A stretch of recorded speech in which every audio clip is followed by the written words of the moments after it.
Hello everyone, welcome to the daily question analysis of Shankar IAS Academy. So in this session, we'll be discussing some of the important previous year questions, and also we'll be discussing the prelims practice and mains practice questions based on the articles that we discussed in the morning session. So we are expecting maximum participation from each and every one of you. So let's begin our discussion with the first question. So the first question, it is taken from the UPSC 2015 prelims. So the question is the fair and remunerative price of the sugarcane is approved by.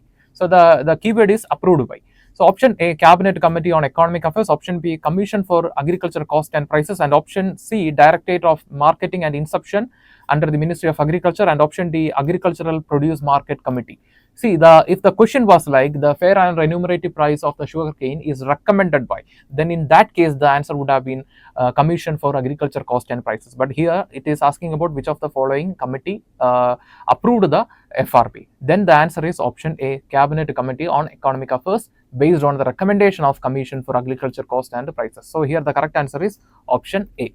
Let's check. Yes, the correct answer is option A. Coming to the next question.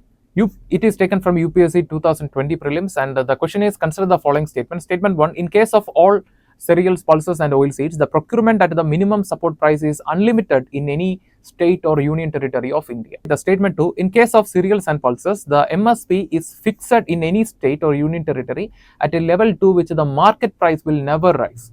Which of the statements given above is or are correct? Option A, 1 only, option B, 2 only, and option C, both 1 and 2, and option D, neither 1 nor 2. So the statement, this question is asking about the correct statement. So we will go through the question once again. So we will check the statement 1. In case of all cereals, pulses and oilseeds, the procurement of the minimum support price is unlimited. No, it is limited, and it is unlimited only in the case of rice and wheat, because that we have to give the rice and wheat to the public distribution system. Therefore the procurement at the minimum support price is unlimited only in the case of rice and wheat, and that too will change in certain circumstances. Therefore the statement 1 is incorrect. Coming to the statement 2, in case of the cereals and pulses, the MSP is fixed at any state or union territory at a level to which the market price will never rise. How can we guarantee that the market price will never rise beyond a particular limit? We will discuss this with the example of a diagram. So here you can see that the statement that given in the question is talking about this diagram. So here you can see that the equilibrium point is located here. So here it is a point where the demand and the supply, they are meeting, right? But therefore the equilibrium price is here. Imagine that suddenly, due to some changes in the market, the demand of that particular product raised beyond a particular limit. Therefore the price will also will become higher, right? Therefore we cannot predict that the price of a particular commodity will be limited or will never go beyond a particular limit. Therefore the statement 2 is also incorrect. Here the correct answer is option D, neither 1 nor 2. So it is not unlimited in the case of cereals, pulses and oilseeds. Therefore the statement 1 is incorrect. In the case of statement 2, we cannot guarantee that the market price will never rise beyond a limit. So that we discussed with the help of this example. So here, first here it was the equilibrium price was here. Later the shift of the demand occurred. As a result, you can see the price also increased. We cannot guarantee that the MSP the price of the market will never rise beyond the MSP. Coming to the next prelims practice question. The question is, consider the following statements regarding sugarcane pricing in India. Statement 1, the fair and remunerative price for the sugarcane is legally binding on sugar mills across India, whereas minimum support price are only indicative and not enforceable by law. Yes, this statement is correct. And coming to the statement 2, both the FRP and MSP are determined and announced by the Commission for Agriculture Cost and Prices, but only the MSP is mandatory to be followed by the sugar mills under the Sugarcane Control Order of 1966. No, it is not MSP, it is FRP. So therefore the statement 2 is incorrect, where the statement 1 is correct, and here they are asking about the correct statement only. Therefore the correct answer is option A, 1 only.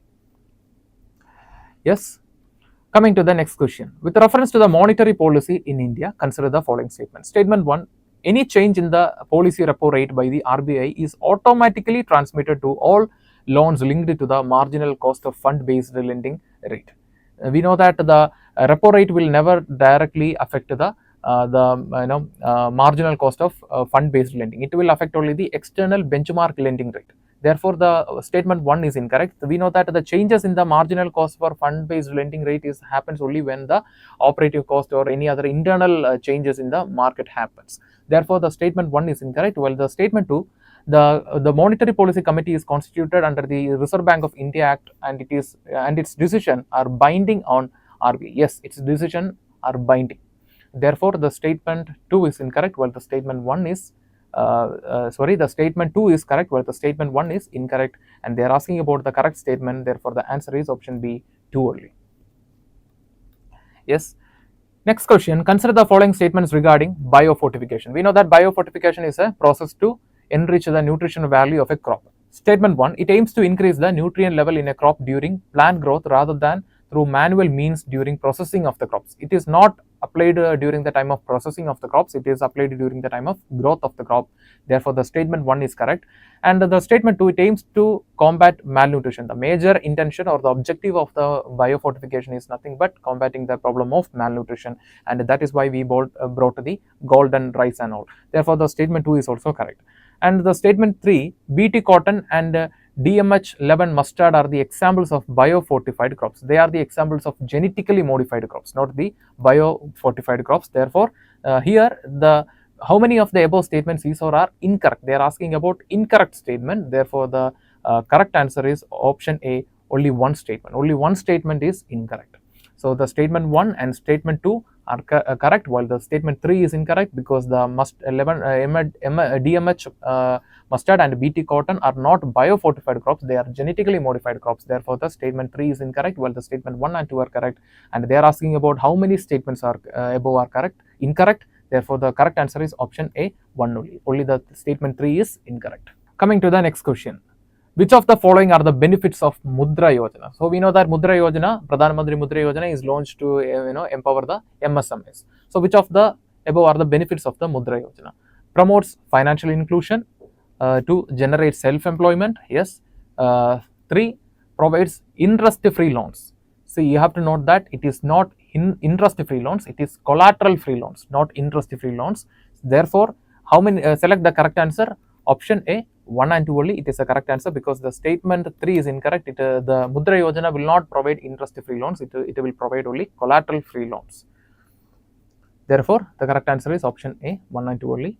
So coming to the next mains practice question. So today we discussed the visit of the Philippines president to India. So in this context, we have a mains question. The question is, mention the strength in India-Philippines bilateral relation and highlight the areas in which it can be improved. So you can start with the data. For example, currently the trade between the India and the Philippines is standing at a value of $3 billion. So you can give that as an introduction, or you can cite a legacy or a historical significance of the relation between both nations as an introduction. But I will mostly suggest going with the data, so that will give more validity. And the next is the questions has two parts. First is we have to highlight the strength in the India-Philippines bilateral relation. So we can see that both nations have some shared commitments, right? Rule-based Indo-Pacific, enhancing trade, at the same time, dealing with China. So these are the major areas. At the same time, recently we can see that defense and maritime cooperation is increasing. So these are the areas where the strength of India and Philippines is there. And coming to the second part, highlight the areas in which it can be improved. The first example is trade. So even though the trade value is $3 billion, it is relatively low comparing with the India's trade with the other nations. And at the same time, bringing common standards for India and the Philippines product. At the same time, enhancing the people-to-people participation through establishing common research centers or establishing common projects for research. So these are the things you can highlight in the second area. So based on a discussion, try to answer this prelims practice question and post it in the comment section. We will review and we will reply for your answer, and we will see again tomorrow with another video. Thank you for watching.